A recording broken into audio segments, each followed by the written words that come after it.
totalement dans la merde depuis mes 20 ans, donc maintenant j'en ai 45, donc ça, comment dire, on réfléchit autrement les choses.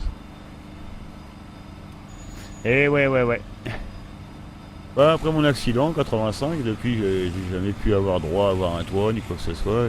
J'ai pas été relogé dans le foyer où j'étais. J'ai rien eu, tout ce qui avait été là-bas. Enfin, je sais pas s'il y a eu du courrier. Il y a eu rien du tout, quoi. J'ai pas su ce que je devais faire. Personne m'a aidé, personne m'a conseillé.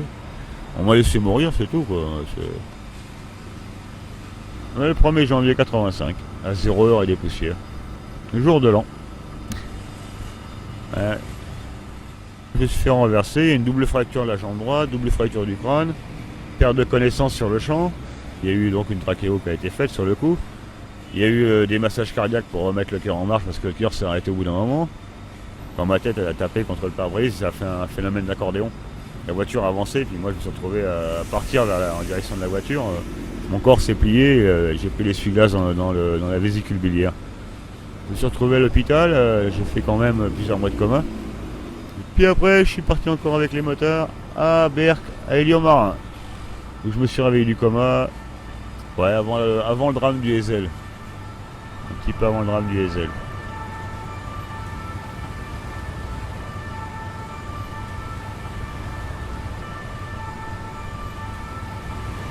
Et là, je suis en incapacité de travail parce que à Berck, le chirurgien m'a posé une broche. Et donc, on m'a retiré une partie, la plaque, on a pas retiré les vis qui sont encore dans l'os. Du coup, la Sécu considère que je suis inapte à reprendre le travail du fait qu'ils n'ont pas reçu le certificat de guérison par le médecin qui a opéré. Ce qui est un bon truc de la France. Là, je dis cocorico, là.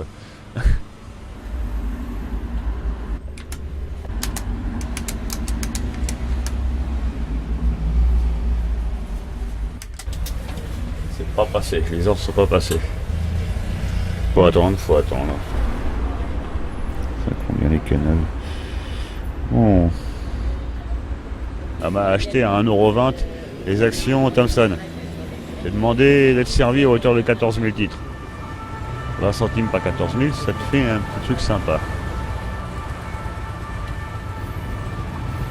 Comme on est administratif en France, donc j'ai pas vu ce qui se passait derrière mon dos depuis mes 13 ans. Il y a des choses, des papiers qui ont disparu, notamment des gros chèques. Depuis l'âge de 13 ans, on m'a complètement truandé. Je me suis installé là, j'ai quelques connaissances dans le quartier, je préfère rester comme ça. Je suis rempli mes papiers tout seul, j'ai besoin de personne pour le faire. J'ai ma boîte aux lettres à la mi-pain. Des fois quand je sais pas quoi faire, alors si j'allais voir si j'ai eu du courrier.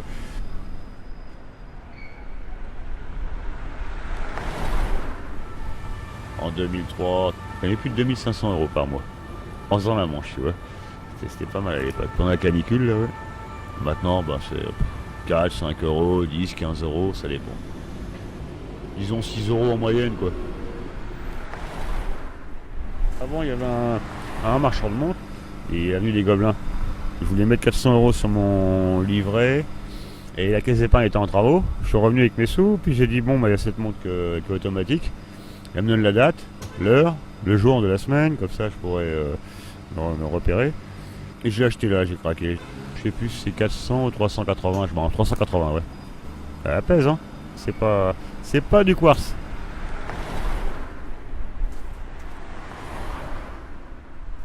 Il faut un gouvernement qui aide les gens à devenir riches, pas à devenir pauvres. Il faut avoir quelqu'un qui est un peu un réformateur quelque part, voilà. Moi j'étais content de l'élection qu'il y a eu. Je suis content. Je lisais pas encore domicile à la mi-pain à ce moment-là, présidentielle. Et j'ai raté les présidentielles à cause de ça. Ouais. J'étais encore inscrit sur la liste électorale, donc j'ai fait le changement d'adresse en mettant la mi-pain. Et donc ça m'a permis de conserver ma carte d'électeur. C'est important quand même de pouvoir se prononcer, de pouvoir s'exprimer, disons. Dire voilà, je vais voter moi aussi. Et c'est des droits quand même ça. Mais mon projet, moi, c'est d'acheter mon toit. Bon, à Paris, c'est un peu cher. Mais en province, c'est des affaires. J'ai vu le jour pour 69 000 € une demeure qui comprenait 6 chambres, avec salle de bain et tout ça. En plus, un salon, living room, tout ça. J'ai flashé là-dessus. C'était pour moins de 100 000 €. T'avais un truc comme ça. C'est un petit manoir pratiquement, quoi. Je sais pas si c'est la liberté qu'on peut dire, mais d'avoir son coin à soi, quoi, avec la tranquillité, tout ça.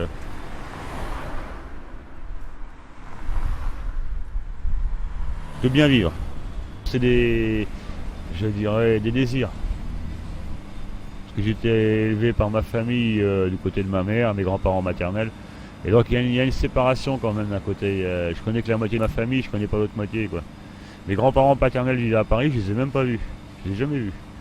Mon pater, avec qui j'ai pas tellement parlé, et que j'aimerais bien voir un jour quand même, pour parler avec lui.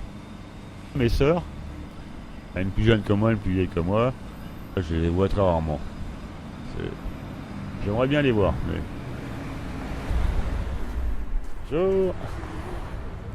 Je cherche des produits financiers pour le faire travailler. Je place à gauche, à droite. J'avais un portefeuille, j'avais scindé en deux. Moitié la bourse, moitié les SCPI. Ça, les SCPI, c'est une rente tranquille qui va suivre son cours. Et puis la bourse pour essayer de dégager des plus-values. Alors là, j'ai essayé un truc l'année dernière. J'attends de voir les intérêts, j'espère, ce mois-ci. Et là, en même temps, en ce moment, je joue sur les actions pour faire un phénomène de levier pour augmenter le capital, quoi. Ça permet de pouvoir gagner des sous en théorie. Alors, pour ça, je vais à la cabine et puis que je consomme des cartes téléphoniques avec le serveur bancaire, avec le code, les trucs. Une fois sur une société, je me fais du 4 fois ma mise. Je vais bien gagner des sous dessus. J'ai un petit pécule en bourse. La valeur d'une voiture, c'est tout.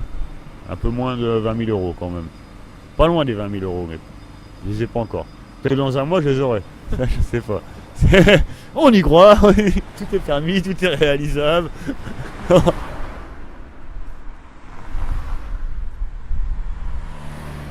le social-démocratie, n'est-ce pas? L'emmerdant, c'est la rose. L'emmerdant, c'est la rose, crois-moi. La rose vous pique au sang. La France est au goutte à goutte, coûte que coûte. L'Élysée pris pour fêtant, un faux fialiste exemplaire, Mitterrand. L'emmerdant, fait la rose, l'emmerdant, fait la rose, crois-moi. Bon, après, je sais plus, je me rappelle plus. J'aurais voulu la prendre celle-là. C'est une revisitée par le Lion, l'importance c'est la rose. La version originale de Gilbert Bécaud, qui est assez sympa.